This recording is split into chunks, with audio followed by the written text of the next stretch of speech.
This is Unhustling with Luis Baez.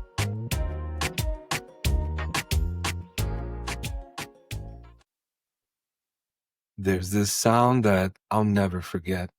That slow, steady beeping from the monitor in the emergency room. The kind that reminds you your body's still working, even when you stop showing up for it.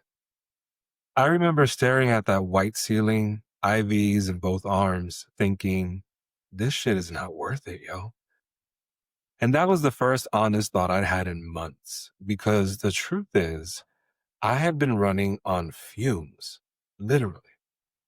At the time, I was on 2 business trips a week, commuting 2 hours each way on the days I was home, and working overtime to prove myself in a workplace that made it clear I didn't belong. You know that kind of workplace, where the smiles feel rehearsed, where every meeting feels like a performance review, where you're constantly over preparing just to be seen as competent enough. I woke up one morning so tired, so dehydrated, I couldn't tell if I was anxious or dying. My partner at the time took one look at me and said, "Nah, we're not doing this. You're calling your doctor."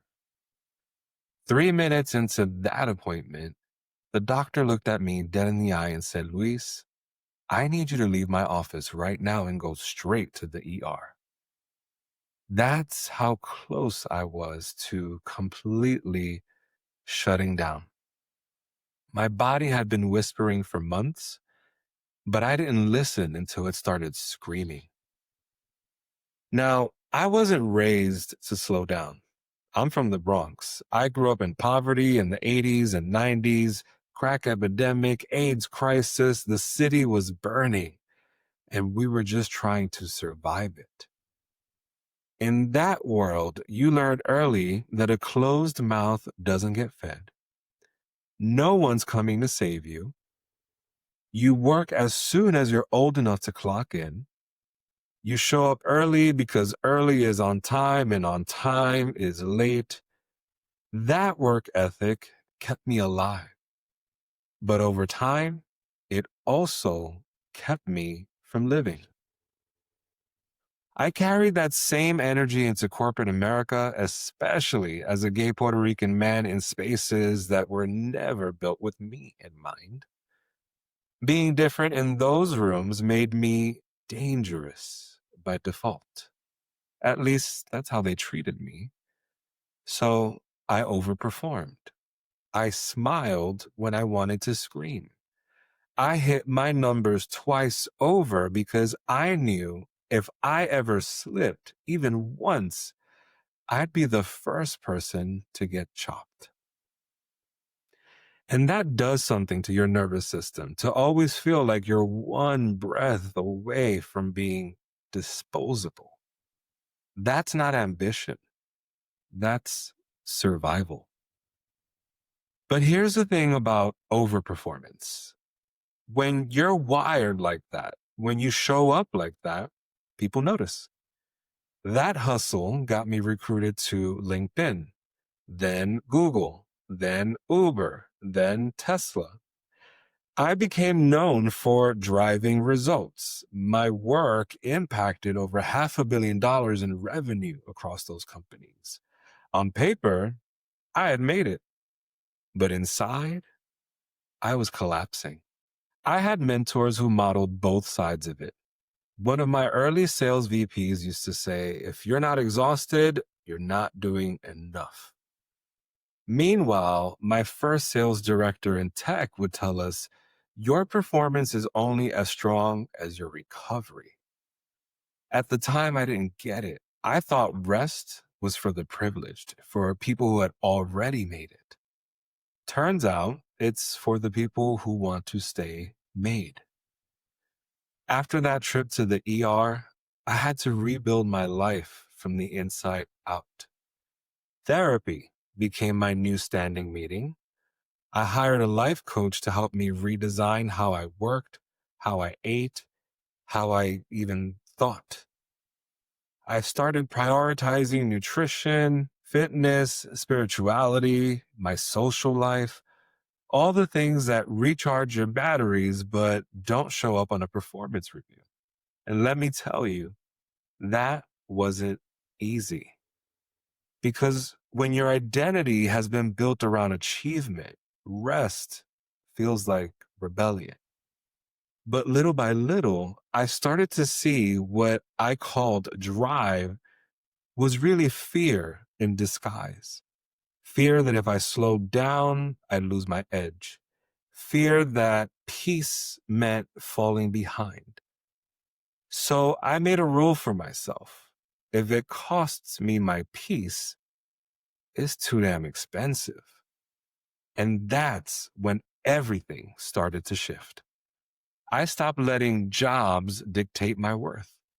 I launched my own consulting business on the side, not because I was ready to quit, but because I refused to ever feel trapped again.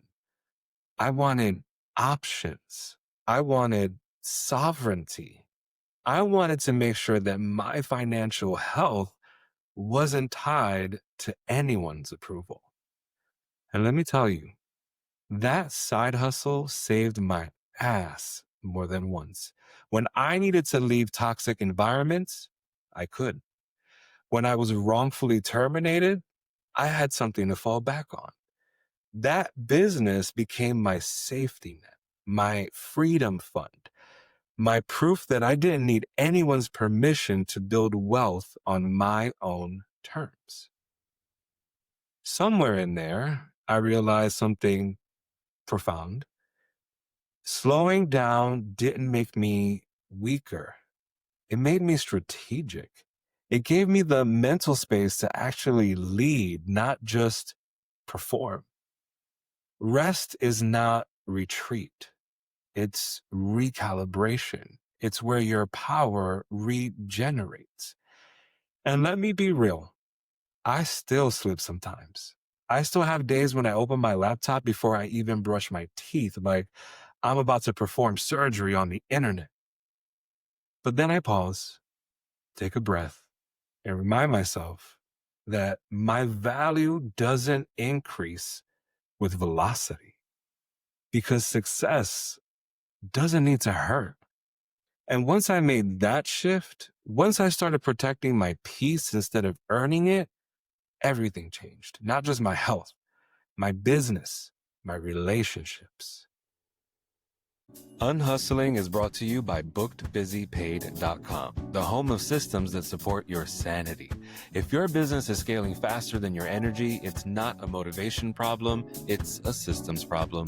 At bookedbusypaid.com, I partner with founders to build the structure that turns chaos into clarity and growth into peace. Because building a business you love shouldn't cost you the life you're trying to protect. Visit bookbusypaid.com to start freeing up your time today. Now, I want to leave you with a few questions. And don't just listen passively to this. I want you to write these down, talk these out, like really process these. The first question is, what are you afraid will happen if you slow down? When I asked myself that question, the first thing that came up was irrelevance. I was afraid that if I wasn't posting, performing, producing, I'd disappear. Out of sight, out of mind. But when I looked closer, I realized I didn't want to be everywhere. I just wanted to be effective. So I started focusing on depth over noise. Every meeting had to prove a purpose. Every project had to have a finish line that honored my time and my energy. That shift alone gave me my sanity back. Next question. What are you losing by refusing to rest? And that one hit hard because the answer was my relationships, my creativity, my joy. I was so focused on achieving that I stopped receiving love, laughter, peace. So I started scheduling margin in my life, white noise on purpose, nights without screens, and weekends without guilt. And I learned that rest isn't empty time. It's fertile time. It's where ideas grow their roots. And finally, what would it look like if peace was your new measure of success? That one took the longest to answer because I didn't even know what peace looked like at first.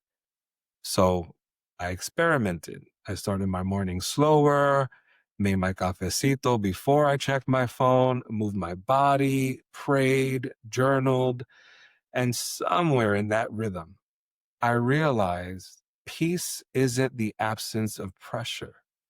It's the presence of alignment. Now, every major decision runs through one filter. Does this protect my peace or does it put me back in the ER? Because slowing down doesn't mean that you're falling behind. It means that you're catching up to yourself, to your health, your humanity. The truth is, the hustle got me here, but the rest keeps me here. You don't need to earn your rest. You need to protect it. This is unhustling, where we build slower, breathe deeper, and still get it all done on our own terms. I'm Luis Baez. I'm in your corner. Bye for now. You've been listening to Unhustling with Luis Baez. If this episode resonated, then share it with someone who needs to hear it. New episodes drop every Sunday. Subscribe at unhustling.com so you never miss one.